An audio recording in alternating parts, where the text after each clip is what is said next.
Yes, friend! Kung hindi mo pa alam ang purpose mo sa mundo, baka pang all-purpose cream ka talaga. Ha? O pasensya na ha, ganito talaga epekto kapag bitin sa pahinga eh. Diba? O pero gayon pa man, sabay-sabay nating harapin ang panibagong linggo dahil kapiling mo na ko, DJ B-Boy Bibo. At kahit anong mangyari, hindi mo matatakasan ang ingay ng bunganga ko. O ikaw ba, yes friend? Natukoy mo na ba ang tunay mong halaga? I mean, yung magiging purpose mo sa mundo. Diba? Kasi marami sa atin, diba, kapag tinanong mo, anong gagawin mo sa buhay? Paano mo gugugulin yung bawat araw na ipinagkakaloob sa iyo? Diba? Ano yung magandang legasiya? Wow, legasiya! Na iiwanan mo sa mundo. Diba? Yung iba nagpapakadalubhasa sa siyensya, ganyan. Diba? Para may ambag sila sa mga susunod pang henerasyon.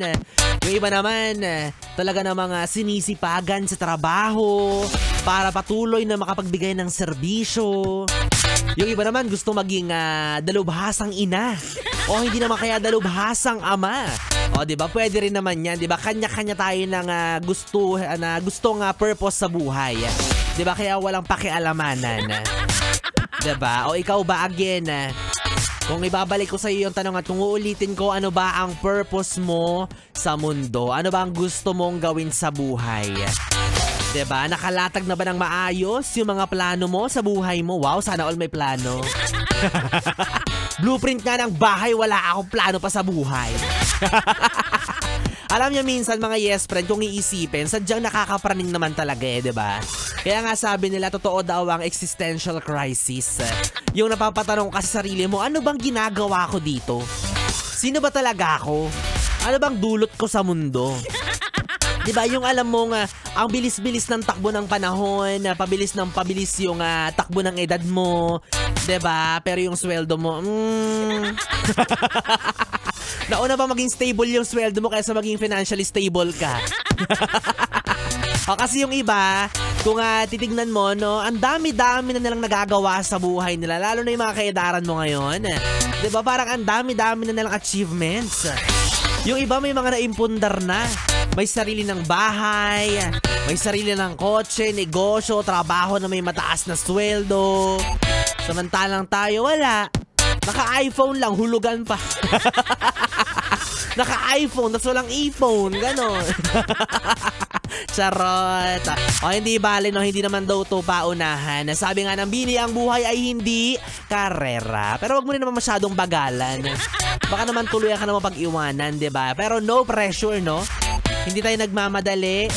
Take everything smoothly, pero alam mo, dapat grind pa rin tayo ng grind, diba? At saka alam mo yung gusto mong patunguhan sa buhay. Alam mo yung goal na pupuntahan mo. Yan naman ang mahalaga, diba?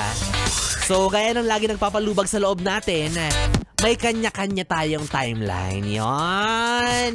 Kumbaga, may kanya-kanya tayong guhit ng kapalaran. Maaaring yung guhit mo mahaba, yung guhit ko maikli, o hindi naman kaya yung guhit mo mabuho. Hindi, I mean, di ba, masyadong maraming balakid, challenges, yan, di ba? Maraming kailangang pagdaanan na pagsubok. Rocky road, ika nga. Di ba? So, go lang ng go. Laban lang ng laban para sa pangarap at balang araw, makukuha rin natin ang susi tungo sa kaunlaran. Anong susi ba yan? Pa-duplicate naman. Wag madamot, ha? Okay, ikaw, yes, friend. Kung meron ka mga plano sa buhay mo, no? Gawin mo lang yan ng tahimik. Minsan, mas okay daw yun. Kasi sabi nila, minsan, mas okay pang sarilihin mo lang yung mga big moves mo. Diba? Yung mga ginagawa at niluluto mong plano sa buhay mo para hindi ka ma-evil eye. Yan. Diba? Kumbaga, in layman's term, para hindi ka mausog. Para hindi ma-jinx. Oo, yung tipong akala nila petiks-petiks ka. Pero isang araw, magugulat na lang sila. Hindi ka na nangungutang kasi nanghihingi ka na lang. Diba? Oh, charot. Oh, well, anyways, yes, friend, kapiling mo na ang bibi mo sa tawanan na hindi ka bibitawan. Ako na nga ang iyong boy, DJ B-Boy Bibo. Yes, friend, pwede mo akong makatabi hanggang mamayang alas 12 para sa ating BB time! Kaya naman dito ka lang sa istasyong No Problem, ang 101.1 Yes FM sa lead.